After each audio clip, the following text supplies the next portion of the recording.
Fala, meus amigos e minhas amigas, sejam muito bem-vindos e muito bem-vindas a mais um IntubaCast. Hoje estou aqui na Faculdade de Medicina da USP para entrevistar um grande médico que eu sou fã, já estudo já os artigos dele há muito tempo. E você, se você gosta de ventilação mecânica, com certeza existe um belíssimo percentual de interferência nas suas condutas hoje, que é o nosso grandíssimo professor Marcelo Amado. Seja muito bem-vindo, professor. Opa, obrigado, Thiago. É um prazer aqui. Te agradeço aí a oportunidade. Conheci o seu trabalho recentemente aí por conta do convite, né, que eu recebi, e depois me inteirei um pouquinho mais e acabei achando que é um trabalho que vale muito a pena e que, se a gente puder contribuir um pouquinho, estamos aí. Excelente. Professor, nosso objetivo aqui é trazer histórias, lições de vida, toda a trajetória que eu admiro muito que o senhor percorreu, para que a gente consiga agregar para esses nossos colegas, com certeza colegas médicos da fisioterapia, colegas da enfermagem também. Nós vamos conversar aqui sobre, basicamente, a história. Eu considero que o senhor faz parte da história da medicina, com a interferência super positiva na ventilação mecânica. Mas antes eu queria saber do início, como é que o senhor começou? Onde foi a graduação de medicina do senhor, professor? A graduação de medicina foi feita aqui na Universidade de São Paulo, mas foi vamos dizer assim, uma graduação um pouco tumultuada, porque eu não tinha muita certeza se eu queria fazer medicina, então não era uma coisa planejada, não era uma coisa de família. Uhum. Na verdade, eu estava assim, até faz parte da minha indecisão, que eu decidi, então, assim que tinha acabado de entrar na medicina, aí eu comecei a fazer cursos à noite na matemática, aí também continuava em dúvida, no ano seguinte prestei física, aí fiz 2 anos de física, e aí depois também não fiquei feliz com a física, que eu achei que demorava muito para chegar nos finalmente de coisas mais filosóficas. Isso durante o curso da medicina, professor? Durante o curso da medicina. O curso da medicina, ele é puxado, mas os 3, 4 primeiros anos são muito livres, assim, no sentido de que cada um, desde que você consiga passar em certos cursos, assim, você tem muito tempo livre, né? Sim. E aí, eu não, em vez de estar fazendo estágios em outras coisas, eu preferia ampliar o leque, e aí eu ainda comecei a fazer filosofia à noite. Caramba!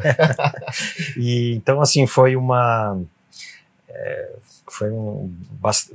abri bastante o leque, abri bastante o leque, e aí o que aconteceu foi que, quando chegou o internato, é que aí eu percebi que eu gostava de histórias, vamos dizer assim, com bastante conteúdo emotivo, né? Então aí você começa a se envolver nos casos de pacientes mais graves, que estão perto da morte, e aquilo começou a me pegar um pouquinho mais. Então, antes disso, eu não tinha noção de que eu queria fazer medicina. Eu percebi que o senhor tem assim também uma preferência por exatas, porque matemática, física.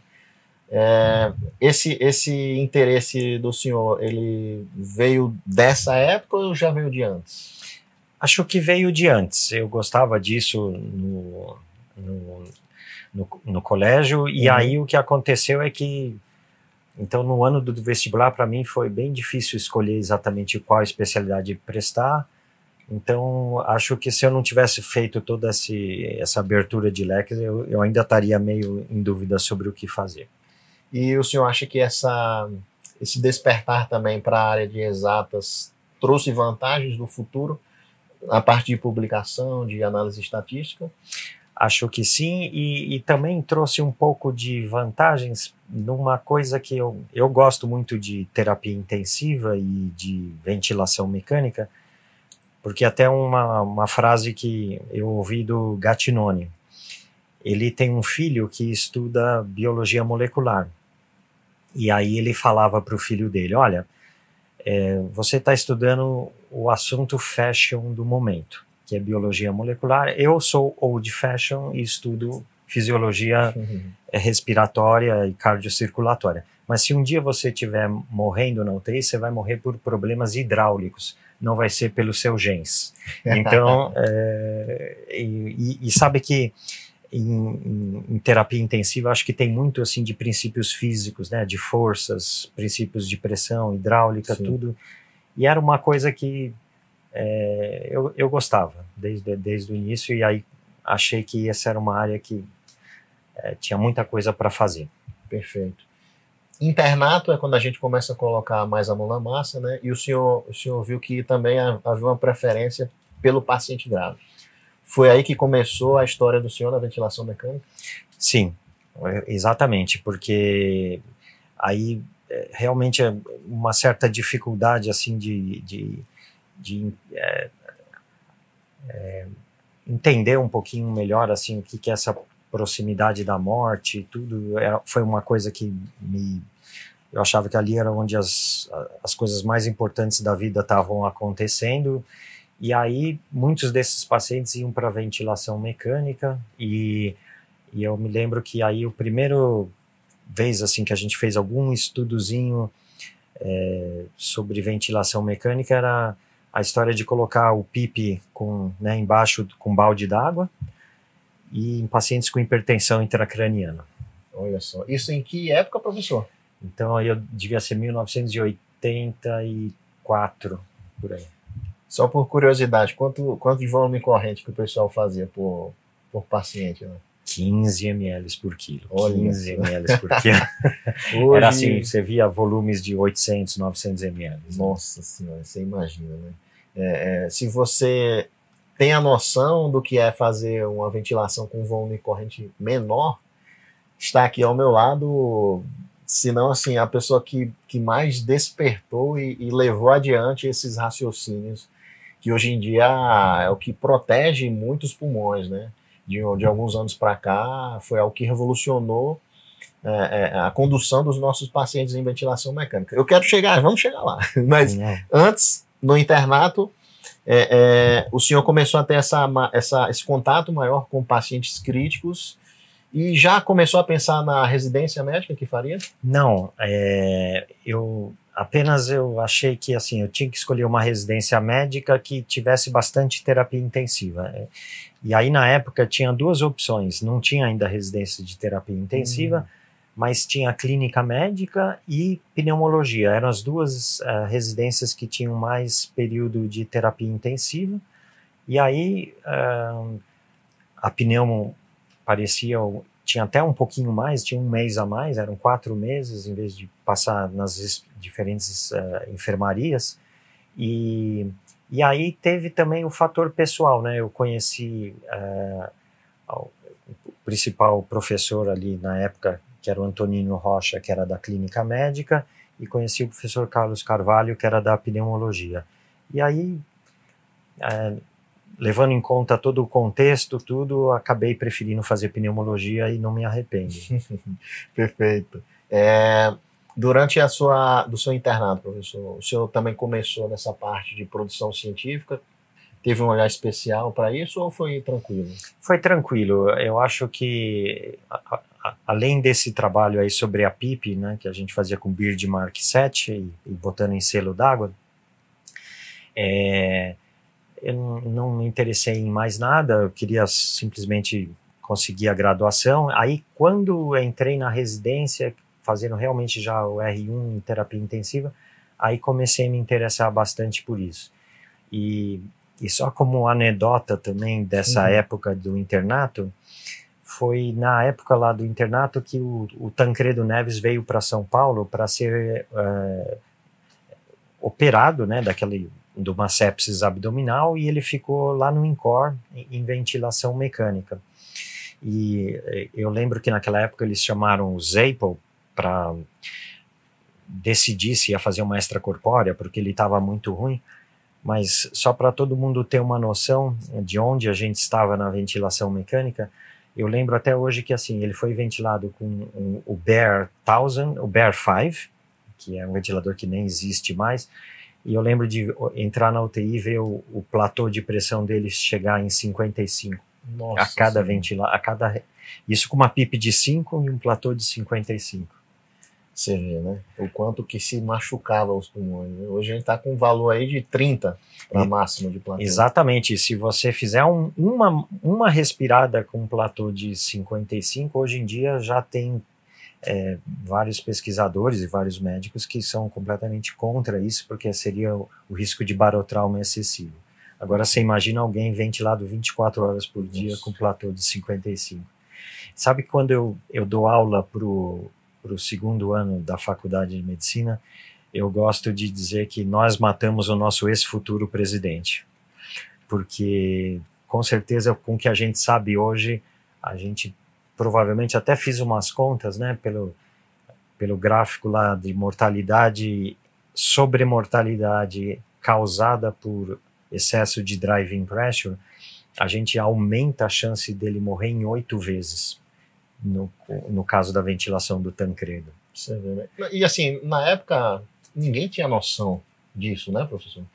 Também não dá para a gente usar os parâmetros de hoje para o passado. Exato. Talvez o grau de desenvolvimento tecnológico ainda estivesse avançando, né? Total. E aí o senhor entrou na residência de pneumo. Uhum. Como é que foi a experiência durante esse período? Foi uma experiência muito legal. Eu acho que era uma época assim que era um grupo muito jovem que gostava de fazer terapia intensiva, e a gente começou assim a criar 2 hábitos que eu acho bem salutares. 3, depois eu conto qual é o terceiro, mas os 2 hábitos eram o seguinte: a gente se reunia toda sexta-feira para discutir artigos, que era uma coisa que não se fazia muito naquela época, né? Assim, não era em todos os lugares, então isso era muito bacana. Então a sexta-feira era um dia de discussão de artigos, e aí a gente prestava muita atenção em terapia intensiva, porque o professor Carlos Carvalho, ele criou a primeira terapia intensiva lá dentro do Hospital das Clínicas, e existia a tal da UTI respiratória, que era uma UTI pequena, de poucos leitos, e aí todo mundo que fazia pneumologia passava pela UTI também, sabe? Então hoje em dia é um pouco mais dissociado. Quem quer fazer pneumoclínica não necessariamente vai ter uma grande, vamos dizer, imersão na terapia intensiva. Tá? O terceiro hábito é só porque sexta-feira, no final do dia, a gente sempre tomava uma cerveja lá. Tem que ter uma descontraçãozinha também, né, professor? E seria como se fosse um clube de revistas. Isso aí. Assim, de você discutir artigos, trazer artigos. Exatamente. Hoje em dia isso é uma coisa que sem isso a gente não sobrevive, né, nos tempos de hoje. Mas naquela época não era tão comum isso aí. Então... Perfeito. Eu até estava conversando com o professor que tem muitos colegas nossos que já entraram no mercado de trabalho com parâmetros bem definidos, né? Você ter referenciais ali da ventilação mecânica, só que nem sempre foi assim, né? Antigamente tinha muito mais trabalho em relação a você buscar informação, você buscar conhecimento, coisa que hoje nós temos aí amplamente disponíveis, informações e conhecimentos. O que vai determinar é mais a vontade e também selecionar as fontes corretas, né, as fontes que têm mais credibilidade. Mas voltando na parte da pneumologia, professor, durante a residência de pneumologia, você começou a ter um viés também de pesquisa? Foi aí que iniciou? Foi. Na verdade, quando eu estava fazendo o R1, que você tinha que fazer o R1 de clínica médica para depois começar a fazer a residência de pneumologia. Então, nesse R1 de clínica médica, eu comecei a me interessar por a gasometria da parada cardíaca. E aí eu comecei a fazer esse primeiro trabalho onde a gente tentava fazer uma gasometria arterial, venosa central, de pacientes que estavam em parada cardíaca. E aí a fisiologia disso era muito surpreendente. Eu nunca imaginei que acontecia uma dissociação tão grande de gases entre o sistema venoso e arterial como acontece na parada cardíaca. Então, até hoje, quando eu conto para os residentes como é que é uma gasometria de parada cardíaca, eles não fazem ideia. Como é que é? Então, tipicamente o paciente que está bem massageado, ele fica com uma PCO2 de 10 na artéria e uma pressão venosa central, se você medir uma gasometria em artéria pulmonar, por exemplo, com uma PCO2 de 120, 150. E todo mundo sai da parada cardíaca com esse tipo de gasometria e um pH de 6,80.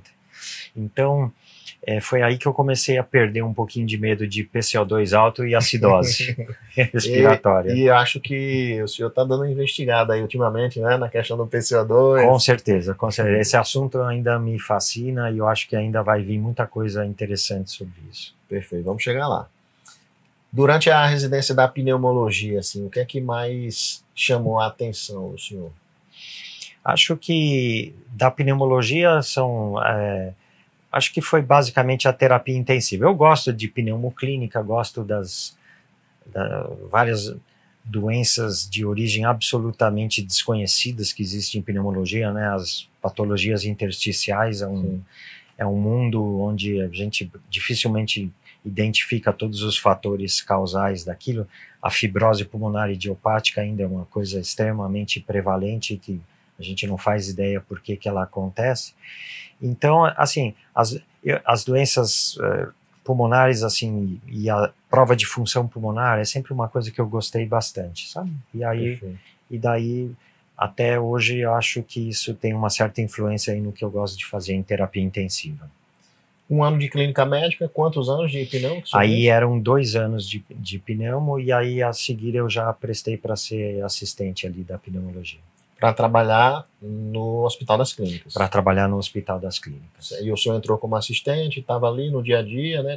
Entrou no mercado de trabalho via Hospital das Clínicas e trabalhava em outros lugares também? Aí comecei a dar plantão no Hospital Albert Einstein, na UTI de adultos lá do Hospital Albert Einstein. Perfeito. Então, quando a gente começou a fazer os primeiros pacientes ali do protocolo randomizado sobre estratégias protetoras, eu estava assim nessa constelação de estar como assistente aqui do Hospital das Clínicas, cuidando da UTI e dando plantão lá no Albert Einstein. Mas eu dava um plantão de 12 horas por semana, era uma coisa bem light. Entendi.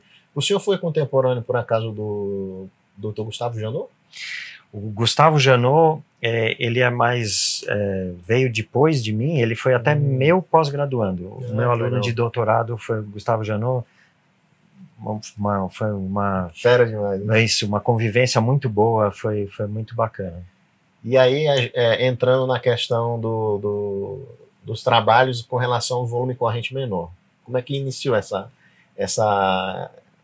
trajetória que o senhor fez? Olha, tudo começou, eu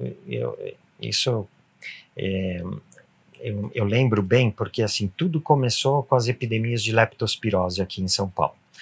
Então, nessas epidemias de leptospirose, que aconteciam geralmente assim de dezembro até março, inundava ali o rio Tietê, um monte de urina de rato, né, transbordando nos bueiros, as pessoas se infectavam com a leptospira, e muitas delas então vinham parar aqui no Emílio Ribas ou aqui no Hospital das Clínicas. Aí esse paciente subia para a UTI com síndrome de Weil, né, com vários problemas hemorrágicos, né, de tubo digestivo, e eles entravam em insuficiência respiratória com uma SARA clássica e também com hemorragia alveolar, e muitas deles assim morriam de choque hipovolêmico. Olha. Porque a hemoptise era tão grande, né, mas não é aquela hemoptise arterial, hemoptise assim do sangue alveolar, né, e aí inundava o circuito do ventilador. Então você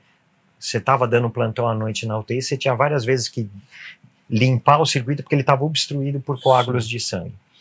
E aí nessa época eu tinha lido um livro, né, nem era um artigo, de um anestesista que chamava Schneider, que ele só publicou esse livro, que chamava Transporte de Oxigênio no Paciente Crítico, e tinha um capítulo que era Open Lung Approach. Aí eu achei que aquele Open Lung Approach era uma biópsia pulmonar. E não era, ele já tinha tido a ideia de que você, por exemplo, para proteger o pulmão numa situação complicada de injúria pulmonar, você precisava abrir o pulmão e segurar com volume corrente pequeno. E lendo aquele artigo, a gente fez olhando aqueles pacientes com leptospirose, e falou, uai, se esse é o princípio, por que não tentar fazer isso num doente com leptospirose? E quando a gente começou a fazer isso em alguns pacientes, parava de sangrar. Olha. E aí eu acho que a gente teve uma vantagem assim enorme sobre outros pacientes com SARA. Quer dizer, eu tinha alguma medida da efetividade do tratamento simplesmente olhando o sangramento, né? Coisa que a gente não tem nada que tem feedback muito rápido, né? No SARA. Na SARA. Então, aí a gente percebeu, opa, se aumentava a PIP, parava de sangrar, mas aí ele continuava sangrando, aí eu baixava o volume corrente. E aí nossa, nunca agradeci tanto ter um capítulo em mãos quanto nessa oportunidade. Foi um eureka, né? Exatamente. E aí duas coisas importantes nessa época. Então, uma delas é que essa oportunidade foi única, e aí a gente pensou assim, puxa, se isso funciona para leptospirose, deve funcionar para outras coisas, porque a leptospirose é só uma forma bem exagerada da SARA, onde extravasa tanto plasma que extravasa hemácia também. Certo. E então, esse era o conceito, pelo menos, que a gente tinha na época.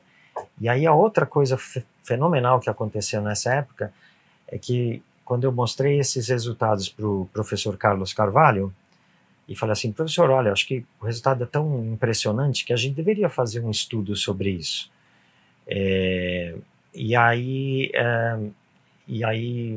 falei assim, podemos pensar em fazer um estudo sobre isso aqui na UTI respiratória? Ele falou, tá bom, olha, eu faço ventilação mecânica há vários anos, o meu jeito de ventilar, por enquanto, ainda continua sendo 12 ml por quilo, PIP mínimo para manter a oxigenação. Então, se você acha que esse jeito é melhor, então vamos fazer um randomizado.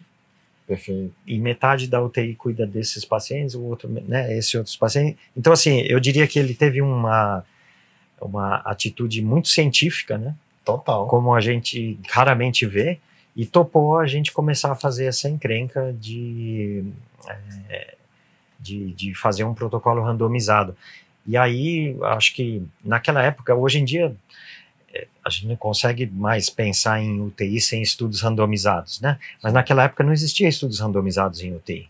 Então, a ideia de randomizar, um trial prospectivo randomizado em UTI, né, era uma coisa assim, que era uma raridade.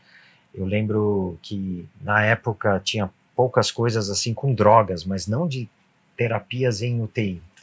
Então, acho que isso aí até deu uma certa credibilidade quando a gente quis publicar os primeiros resultados desse estudo, porque poucos trabalhos em terapia intensiva eram randomizados. E como é que foram esses resultados, que eu estou curioso?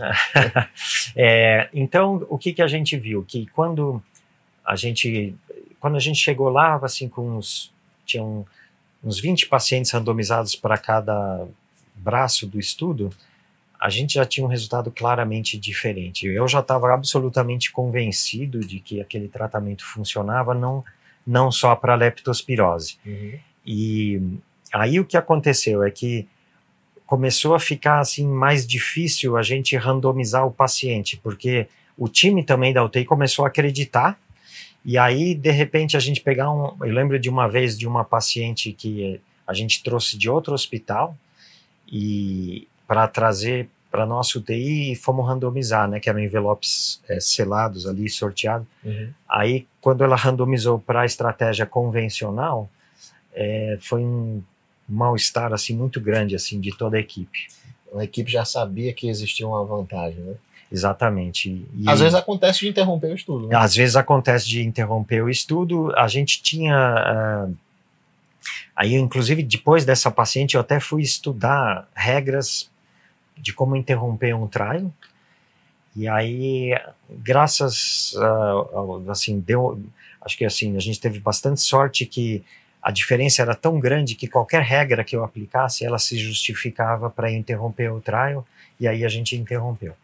Poxa. Então com 50, interrompeu com 48 pacientes, só que quando a gente publicou, a gente teve que publicar com 53, porque o New England exigiu que a gente incluísse pacientes que estavam excluídos, porque não tinha, eles preencheram critérios de exclusão, mas eles, vamos dizer, para eles isso podia gerar um bias, então eles obrigaram a gente a colocar. Mas mesmo colocando esses pacientes que tinham sido excluídos, o resultado ainda era bastante significante. O senhor falou New England, né? Entendi. É uma revista bem conhecida, né, professor? Não, foi uma satisfação muito grande, porque, na verdade, quando a gente já tinha alcançado esses 48 pacientes, a gente conseguiu publicar os resultados fisiológicos, depois os resultados hemodinâmicos, e aí esse resultado de mortalidade a gente deixou para mandar então para o New England, e deu muito certo, assim, no sentido de que foi um processo doloroso, porque havia muito ceticismo, né, de um estudo feito só aqui no Brasil. Sim.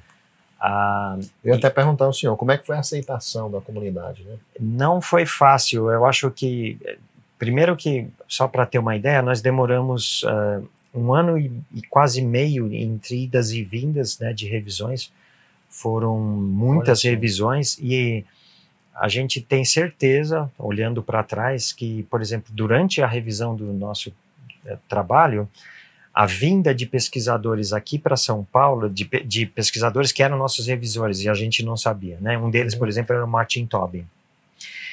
Foi fundamental para que ele visse o nosso grupo, visse como é que a gente fazia a curva pressão-volume, visse, assim, todo o cuidado que a gente teve ali com a análise dos dados, e foi interessante que 1 semana depois que ele veio aqui para São Paulo, o paper estava aceito. Então ele veio ver como é que era a logística de vocês. Porque era uma coisa assim, a gente estava rompendo assim vários paradigmas de como se fazia a ventilação mecânica. Primeiro, que a gente estava fazendo hipercapnia permissiva. Então, que era uma coisa que ainda não estava publicada, né? Quando a gente estava no último ano do trabalho, saiu um primeiro paper do Hickling observacional sobre hipercapnia permissiva, mas jamais assim randomizado, prospectivo ninguém tinha feito. Aí, então, essa era uma coisa. A segunda coisa é que a gente estava usando uma PIP muito mais alta do que se usava na época, né? Então, a PIP média estava dando 14, 16 e a PIP média em qualquer outro trabalho era 5 a 8. E aí a outra coisa foi essa ideia de usar o volume corrente de 6 ml por quilo como primeira referência. A gente não era tão... a gente estava muito mais preocupado em deixar a driving pressure abaixo de 20 e o platô nunca acima de 40. Imagina 40, né? Então, nesse trabalho era 40, não era o 30 que a gente usa hoje em dia. Então, assim, eram 3 paradigmas que eram muito diferentes. E foi em 98? 98. Ok. E aí, e só para ter uma ideia, assim, mais um exemplo do ceticismo dos revisores, né? Várias críticas para dizer que esse trabalho tinha muitos pacientes com leptospirose. O que acontece se analisasse os pacientes sem leptospirose? Aí o resultado era idêntico. E a outra coisa é que, em certo momento, eles pediram todos os raios-x dos pacientes. Eu não consigo imaginar a razão para isso, exceto que era uma desconfiança extrema. Eles pediram todos os raios-x. Foi algo muito deturpante, assim, né, disruptivo na medicina. Acho que, assim, demorou para acreditar, hein, professor? Não, foi, e aí, assim, até eu fico muito satisfeito com um resultado que depois apareceu numa dessas revistas que faz bibliometria, né? Assim, ver, assim, número de citações e qual a repercussão desse paper. Então, assim, o que esse pessoal depois mostrou? Que esse trabalho de 98 foi o segundo trabalho mais citado na literatura de UTI. Nossa, né? Aí, e sabe qual é o primeiro? O WARDSNet. O trabalho do WARDSNet, que, na verdade, eu considero que o WARDSNet foi a demonstração de que nós não estávamos isolados.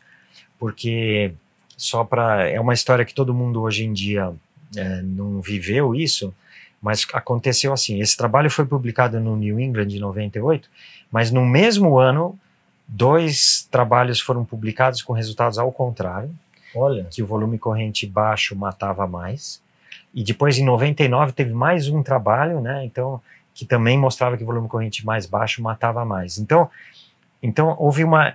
Aqui no Hospital das Clínicas, o pessoal parou de usar a estratégia protetora por uns 4, 5 anos, até que veio o trabalho do ARDSNet de 2000, o multicêntrico famoso, com 860 pessoas, que aí eles compararam formalmente, né, 12 ml por quilo contra 6, e aí deu uma diferença gigante de mortalidade.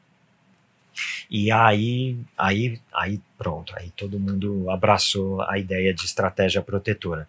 Mas quer dizer, teve toda essa tensão de vários anos, porque o nosso trabalho ficou isolado frente a 3 outros negativos. Contradizendo, sim. Exato, e no mesmo número do New England onde saiu o nosso trabalho, saiu um trabalho negativo. Negativo sugerindo um pouco de harm. Tá? Então, foram tempos difíceis. Tanto foram difíceis que tem mais um detalhe, assim, mais uma anedota relacionada a isso, que é o seguinte. Existia naquela época uma paciente, filha de um político famoso aí no Brasil, eu não vou revelar quem é, que veio aqui para o Hospital das Clínicas e foi se tratar de uma das primeiras cirurgias laparoscópicas. E foi feita uma laparoscopia que demorou lá 4 horas, com litros e litros de sangramento. Essa paciente desenvolveu uma SARA e no final da história ela acabou falecendo. Mas durante a SARA, aquelas coisas, residente fala com residente, e foram falar comigo, eu estava lá na UTI respiratória. Dá uma olhadinha lá. Dá uma olhadinha e tal, então vamos fazer hipercapnia permissiva nessa paciente e tal. E aí fizemos a hipercapnia permissiva, mas a paciente estava muito grave, ela acabou falecendo. Mas aí, de algum jeito, como a Veja veio fazer uma reportagem sobre essa paciente e investigar mais ou menos o que tinha acontecido, isso despertou uma sindicância no Hospital das Clínicas, e nessa sindicância eles foram começar a procurar os culpados, e aí apareceu uma tal de hipercapnia permissiva que ninguém tinha ouvido falar, e aí abriu-se uma sindicância, e aí eu fui julgado por uma comissão de anestesistas do Hospital das Clínicas para ver se esse procedimento fazia sentido ou não. Aí eu tive que contratar uma advogada, né, por conta própria, me defender ali da sindicância, porque é um processo extremamente formal, sabe? Formal e desconfortável. Desconfortável. E você sabe qual foi o veredito? Imperícia médica. Então eu fui considerado imperito por aplicar a hipercapnia permissiva nessa época. Então, isso todo mundo esqueceu, né? Mas assim, só para ver como a hipercapnia permissiva não era uma coisa bem aceita. E eu tenho certeza que no interior do senhor, o senhor sabia que não ia dar tanto mal assim, né?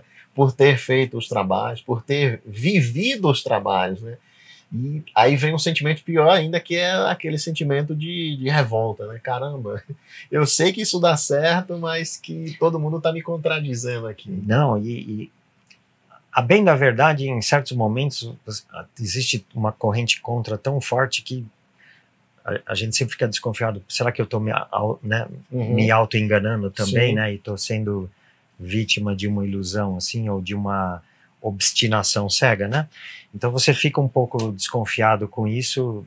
Como pesquisador, eu entendo, né? A gente às vezes tem tendências pessoais. Exatamente. Então, em certos momentos de dúvida, você fica até um pouco...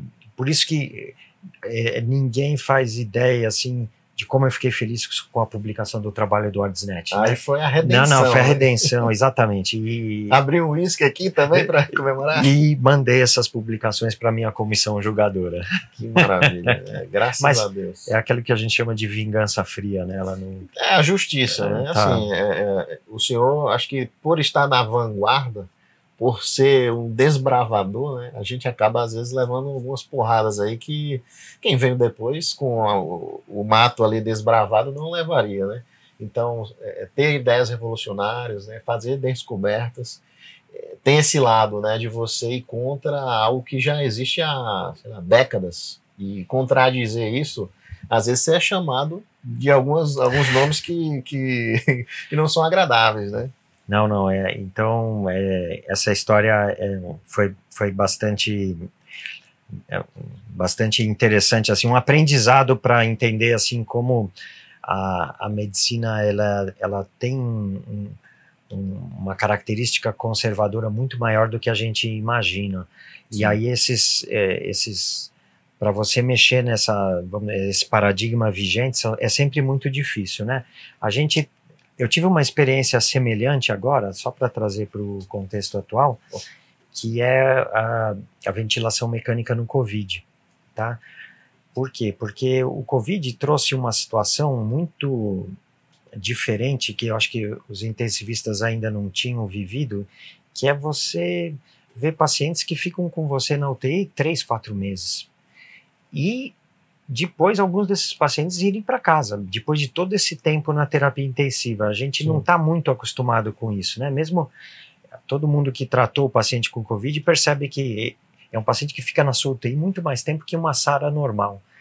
Tipicamente a SARA normal é conhecido isso, fica lá 12, 14 dias, e o paciente mais grave com Covid fica 21 dias ou mais, né? Uhum. Aí o que aconteceu? Ele é um paciente que você tem que sedar muitas vezes na UTI, manter ele mais sedado, ou às vezes paralisar, aí tira a paralisação, aí volta a paralisar de novo e tal.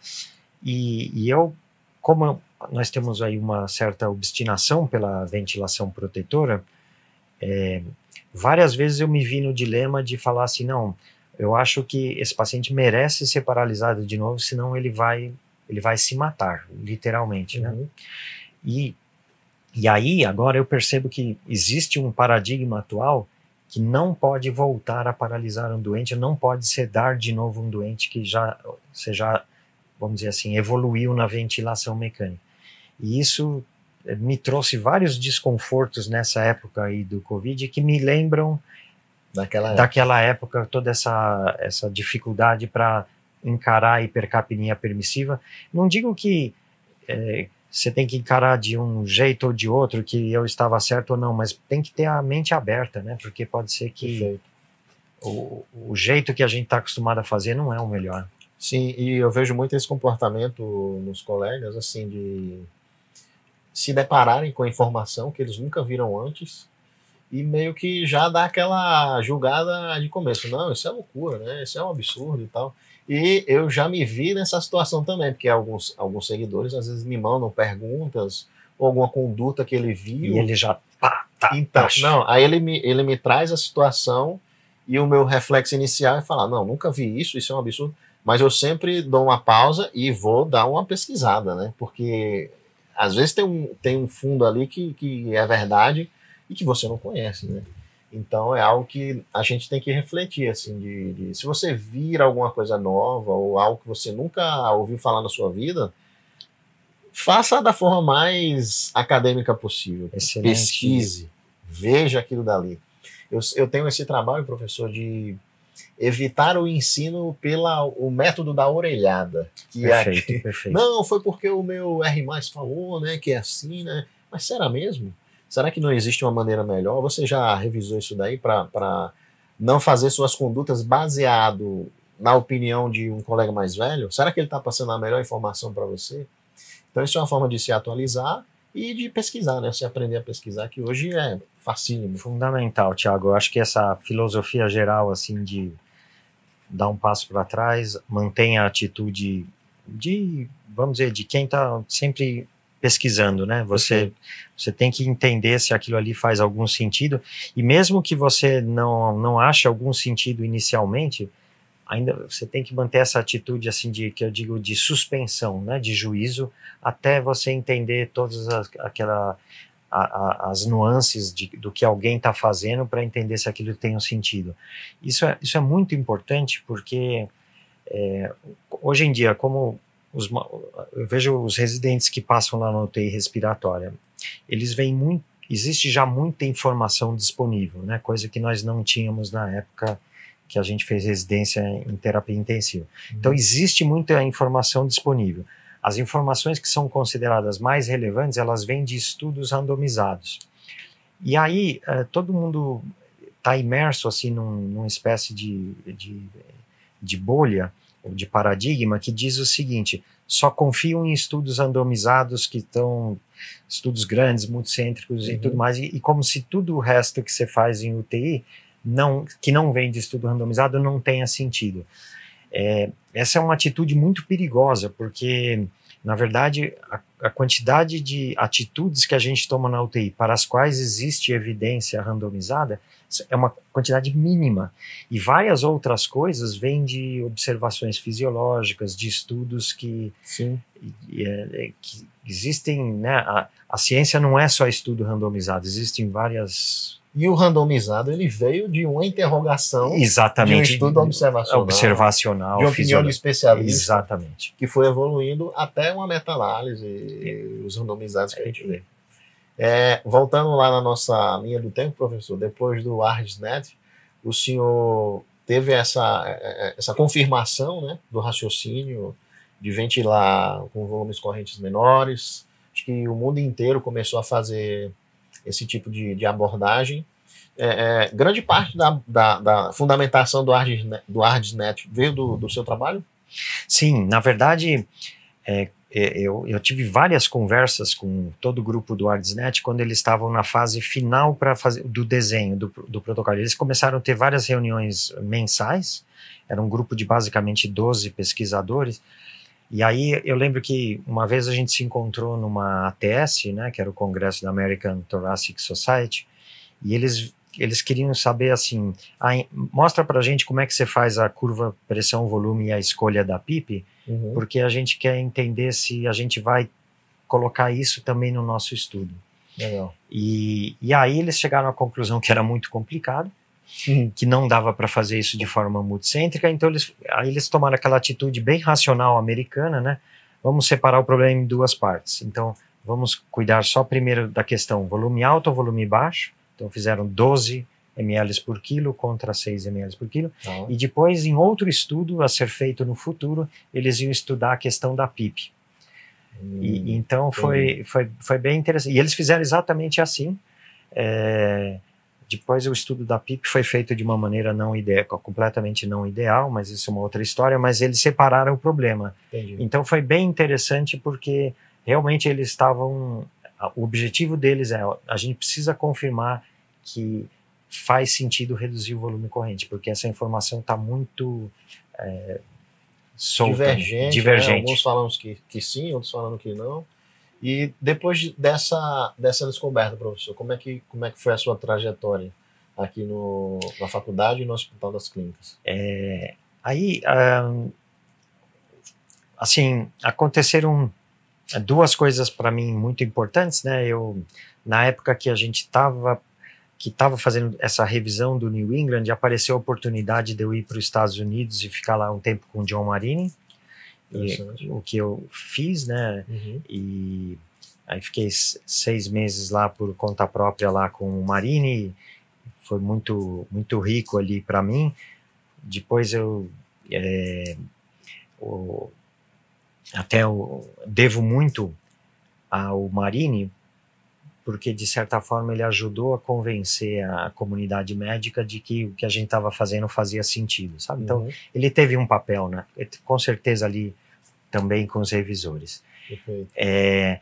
E aí depois, depois de passar um tempo lá com o Marini, eu queria entender um pouco melhor essa ideia do open lung, né? Quanto de PIP realmente você precisa para segurar o pulmão aberto. E quem era a pessoa que mais mexia com isso era o Lachmann, que era um pesquisador da Alemanha Oriental que tinha migrado para a Holanda, né, e escapado realmente da cortina de ferro. E ele tinha migrado para a Holanda e tinha um laboratório em Rotterdam. Então eu fui para esse laboratório dele, ele fazia experimentos em porquinhos, e ele ele fazia o recrutamento mais radical que existe no mundo, né? Ele em 5 respiradas, ele chegava às vezes a platô de pressão de 80, Nossa. pumba, ele transformava assim, naquela época existia o paratrend, que é um medidor intra-arterial da gasometria, então você fica com um catéter contínuo vendo o seu nível de PO2 online, e realmente assim, quando eu vi lá os experimentos que ele fazia, ele pegava, bum, o animal estava com 60 de PO2 e pulava para 400. Nossa. Era uma resposta assim, né, caramuru. E então eu fui lá para eu entender melhor esse conceito, tudo. E na verdade, quando eu fui para lá, a gente criou uma espécie de desafio, porque eu acreditava que o melhor jeito de titular a PIP era pela mecânica pulmonar. E ele queria me mostrar esse conceito de fazer pela gasometria. E você sabe que ele me convenceu de que o jeito dele era melhor, tá? Pela gasometria. Pela gasometria. Sim. E aí eu até trouxe essa ideia no Brasil, tentei vários anos fazer assim, e agora me convenci de que, na verdade, a gente tem que ir pela mecânica pulmonar de novo, e aí apareceu o conceito da driving pressure. Em que ano, professor? A gente começou a ter uma ideia bem forte disso a partir de 2008, 2010, assim, mas a gente foi publicar só em 2015. E esse trabalho da driving, ela surgiu como um pioneirismo da parte do senhor aqui. Sim. E aí e era um jeito assim que eu diria que unificava melhor assim todos os conceitos de proteção pulmonar, porque a receita de proteção pulmonar ela acaba ficando assim são várias facetas, né? Você tem que diminuir o volume corrente, aí o platô não pode passar disso, aí a PIP tem que estar então... É um xadrez. É um xadrez, né? Ele é um xadrez à beira do leito, mas eu ficava imaginando assim que o mecanismo não pode ser assim multifacetado, o mecanismo deve ser um só, sabe? Só que do jeito que ele se mostra à beira do leito é complexo, porque você tem que ajustar o paciente, mas o mecanismo que machuca o pulmão, eu achava que tem que ser uma coisa, tem que ter um mediador ali comum, né? E aí eu achava que a driving pressure era uma forma assim elegante que casava tudo, sabe? Casa o conceito. Por que você precisa de um pouco de PIP? Porque você precisa trabalhar na melhor complacência. Por que você precisa reduzir o volume corrente? Porque a sua driving pressure precisa ser menor, né? Por que precisa respeitar o platô? Porque você tem a PIP aqui embaixo, um volume corrente, então o platô tem, sabe, unificava tudo num conceito... Excelente. Se você ainda não está contextualizado, né, o que é a driving pressure, a gente faz a medida da pressão de platô e aí subtrai da PIP. Esse valor tem que ser menor que 15, né, professor? Exatamente. E se você prestar bem atenção, o trabalho que o professor Amato fez lá em 98, ele teve como o desfecho primário a redução da mortalidade.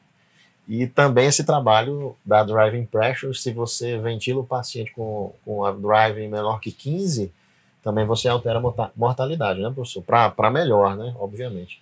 Então, imagino aí a quantidade de pulmões que a gente consegue salvar hoje por causa dessas medidas, né?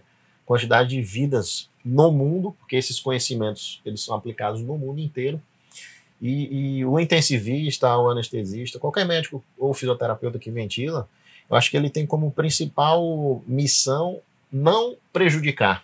Perfeito. Não é? O senhor concorda, professor? Total. Não lesionar o pulmão e esperar a patologia passar, que é o tempo ali da ventilação mecânica, né? E o paciente vai sair. Então, quando eu cheguei aqui, conversei com o professor, fora até das câmeras, eu falei que a interferência que ele tem, né, a nível de medicina mundial, na história da medicina, na medicina que a gente faz aqui no Brasil, foi algo assim que é imensurável, né, professor? Assim, o que o senhor fez, e já mais uma vez agradeço a contribuição que o senhor deu aí pra gente. Mas, Thiago, se eu posso fazer um comentário aqui, porque até eu falo isso assim de coração, porque senão a gente começa a ter a sensação assim de que não está dando o devido valor a certas coisas, né? Por exemplo, com certeza toda essa sequência que eu estou comentando aqui, ela foi uma sequência que foi se desenvolvendo a várias mãos, né? Com um time de pessoas que trabalharam com a gente, assim, então eu só não quero deixar de mencionar isso aí, porque tive cérebros, assim, excepcionais ao meu lado o tempo todo ajudando. Não dá para fazer isso sozinho. Exatamente, exatamente. Então a gente precisa de ter um time e cultivar um ambiente onde as ideias boas florescem e os cérebros bons têm oportunidade de terem voz ativa, né? Um outro projeto que eu participei bem intensamente e também onde esse tipo de ambiente é muito importante é o da impedância elétrica, né? E o projeto da impedância elétrica, ele nasceu também desse objetivo assim de proteção pulmonar, porque a ideia ainda estava faltando uma peça aí no quebra-cabeça, que é qual é o melhor método para escolher a PIP, à beira do leito, sabe? Uhum. E aí a gente sentia muita dificuldade naqueles pacientes onde o pulmão era muito heterogêneo. Como é que você faz essa escolha? Como é que você faz esse compromisso? Uma pergunta bem importante. Tem a tabela, tem a titulação decremental, exatamente. Mas aí fica, qual é que é melhor? Exatamente, você fica com várias dúvidas. E agora, só bem recentemente mesmo, depois que a gente consolidou bastante aí os estudos com a impedância elétrica, aí a gente começa a entender e até reinterpretar como é que você avalia a mecânica pulmonar, como é que, por exemplo, agora a gente percebeu que existe uma convergência muito grande entre o resultado da impedância elétrica e aquela maneira de titular a PIP que o pessoal de Boston faz, que eles usam a pressão esofágica, sabe, para ajustar a PIP. Existe uma convergência muito boa, porque ali quando na impedância elétrica você enxerga ali o cruzamento só para quem não sabe, né, quando a gente titula a PIP pela impedância elétrica, você tenta ver o melhor compromisso entre não deixar o pulmão muito fechado e não deixar ele muito esticado. E aí você enxerga exatamente qual pressão é que dá, vamos dizer assim, te deixa num compromisso ótimo entre as duas variáveis, né? Uhum. Um pulmão muito fechado e um pulmão muito hiperdistendido. E aí, então, isso, hoje em dia, olhando para trás, a gente consegue olhar todas as maneiras de titular a PIP e percebe que raramente elas te colocam nesse ponto ótimo. E então, a única forma que a gente tem encontrado agora, assim, uma boa convergência é com a ideia de usar a pressão esofágica, porque você procura uma PIP que deixa a tal da pressão transpulmonar ligeiramente positiva, um pouco acima do zero. Por quê? Porque isso, todos os mamíferos adoram essa pressão transpulmonar. Então, isso, sabe, deu uma convergência de conceitos aí que achei muito... Então, seria a principal influência da pressão esofágica. Exatamente. Na titulação. Ok. Uma dúvida até minha, professor. Quando é que começou a trajetória internacional? Eu sei que o senhor atualmente não está viajando tanto, né? Mas, se o senhor permitir, a gente pode mostrar ali os nossos não, né? Do senhor, os crachás ali. Mostra ali, mas eu sei que o senhor tem uma interferência muito positiva e construtiva, né, internacional. Quando é que começou esses convites, né, para palestrar? E se vocês observarem os nossos que é do Brasil, né? Lógico. Os crachás ali, eles estão todos de speaker, viu? É tudo ali de palestrante, meus amigos. Eu digo que essa loucura começou exatamente depois do trabalho do New England, né? Então, o New England é uma revista que tem uma visibilidade que a gente não imagina mesmo, porque então até 97 eu tinha lá 1 ou 2 convites de palestras internacionais por ano, mas na hora que saiu o trabalho do New England pulou para 20. Nossa. E aí não parou mais, né? Parou agora com essa época do Covid, sim, o que foi um grande alívio. Né? Uma responsabilidade, né? E fez aí, me ajudou a refletir o que eu quero fazer daqui para frente. não digo que eu não goste de viajar, eu acho que essa interação com todos os pesquisadores do mundo foi uma coisa muito boa para mim. Conhecer várias UTIs diferentes, como elas funcionam, conhecer todo o Oriente, foi uma parte muito importante aí da minha vida e formação. Mas em algum momento a gente precisa voltar a olhar para dentro um pouco e pensar o que você quer fazer nos próximos anos, né? Então essa pandemia me ajudou a pensar assim, eu quero voltar a viajar, mas eu queria num equilíbrio melhor do que foi no passado. Entendi. Professor, hoje o senhor está como o responsável por quais áreas aqui da faculdade? Então, uma coisa que eu faço há muito tempo que eu adoro eu sou responsável pelo laboratório de investigação experimental e a gente tem uma UTI de animais. Sim. Nessa UTI de animais a gente faz experimentos onde a gente coloca o animal na tomografia computadorizada, coloca no PET, monitorar todo mundo com pressão esofágica, com impedância elétrica, e foi nesse laboratório que a gente até desenvolveu a impedância elétrica. Perfeito. Tá? Com a ajuda, por exemplo, de um aluno da Faculdade de Medicina que era um estudante do ITA. Na verdade, ele era um engenheiro formado no ITA e que resolveu ser médico aos 40 anos de idade e eu tive a sorte dele vir aqui para o nosso laboratório, né? E aí isso foi fundamental para todo o desenvolvimento aí do projeto. É o que o senhor falou, né? A questão das contribuições. As contribuições e vamos dizer, esse cultivo dos cérebros, né?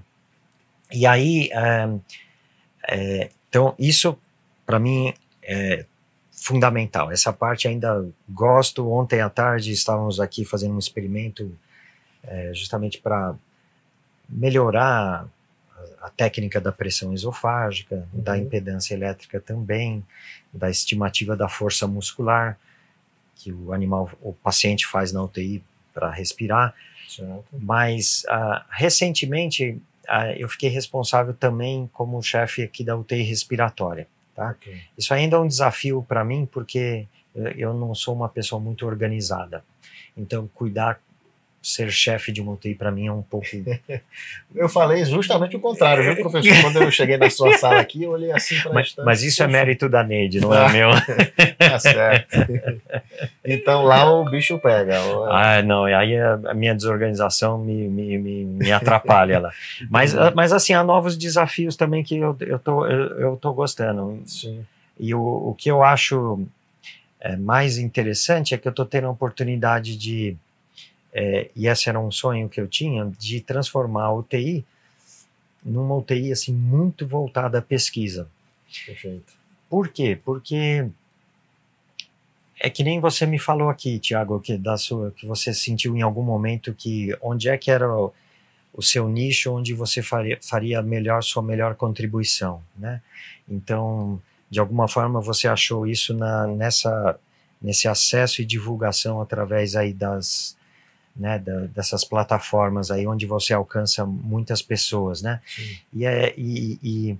E eu tenho a impressão que assim, então a gente poderia pegar aqui a UTI respiratória e fazer uma super UTI que vai fazer uma enorme assistência excelente, mas assim, eu vou competir eu vou fazer uma coisa que várias outras UTIs já fazem muito bem. Uhum. Acho que existem várias UTIs hoje em dia aqui na clínica médica, no Einstein, no Sírio, que fazem uma medicina de ponta. Olha, e eu viajo o mundo todo, assim, visitei várias UTIs. O nível de UTI, assim, de alto nível que a gente tem em São Paulo é absurdo, é muito bom. Não duvido, professor. Eu já estive lá. Então, assim, é muito bom. Então, assim, o que eu acho que, assim, que a gente pode fazer aqui, que realmente é uma coisa que pode ser onde a gente pode dar uma grande contribuição, é realmente uma UTI onde a gente tem uma possibilidade de fazer muita pesquisa de medicina intensiva à beira do leito, e com essa possibilidade de ter uma UTI de animais e uma UTI de pacientes, assim, onde você faz a parte translacional, sabe? Entendi. Então tá sendo um desafio para mim, mas eu acho que se tudo der certo vai ser uma coisa que pode ser muito boa. E ultimamente o senhor está focando a energia da descoberta, da pesquisa em alguma área específica? Está estudando algo para mudar aí as condutas no futuro ou não? Olha, eu continuo, assim, bastante focado nessa questão da proteção pulmonar, Perfeito. porque eu ainda acredito que grande parte da mortalidade dos pacientes ainda está relacionada à lesão pulmonar induzida ou pelo próprio paciente ou pelo ventilador. Uhum. A gente, né, acho que os números dos papers mostram isso, assim, acho que antigamente morria 70%, caiu para uns 40%, 50%, depois que começaram a fazer estratégias protetoras. Nessa época do Covid, mesmo com estratégias protetoras, ela ainda ficava em 60%, e eu tenho a impressão de que a gente consegue jogar esse número ainda lá para perto dos 20% ou menos, sabe? Então, da onde vem essa convicção, né? De estudos animais. A gente percebe que ainda tem muita inflamação causada pelo ventilador, sabe? Então não é uma... sabe que todo pesquisador tem essa maldição, né? Ele acaba querendo ficar no campo onde ele está mais confortável, então ele fica sempre insistindo no mesmo assunto. Sim. Mas eu sinto que ainda não está... Ainda tem o que extrair e coisa que vai beneficiar muita gente.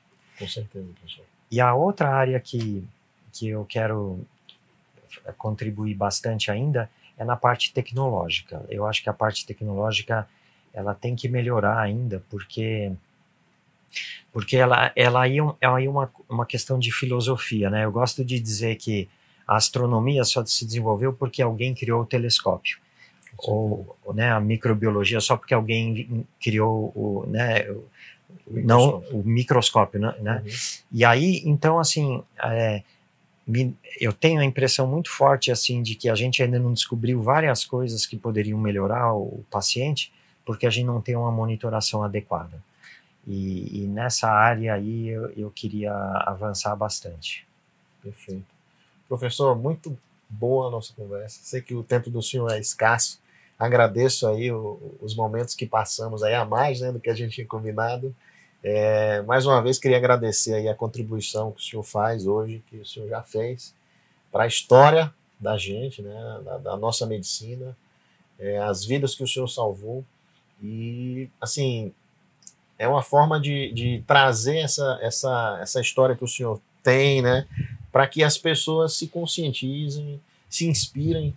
E eu tenho certeza que muitos colegas aí estão se inspirando e vão se inspirar ainda com essa conversa que nós tivemos, seja pelo YouTube, seja pelo Spotify. Muito obrigado mais uma vez, professor. Quiser deixar um recado aí pro pessoal? Olha, estou muito contente aí com essa iniciativa do Thiago, de fazer essa espécie de divulgação aí de um pouco de história, porque eu tenho essa vivência agora com os residentes que vêm novinhos lá da clínica médica, de que, nossa, as pessoas partem do princípio que a ventilação protetora tá ali desde os primórdios da medicina intensiva, e é uma coisa extremamente recente, e acho importante trazer de volta para vocês assim os tropeços que a gente tem no meio do caminho, porque essa é a essência aí acho que do conhecimento científico, né?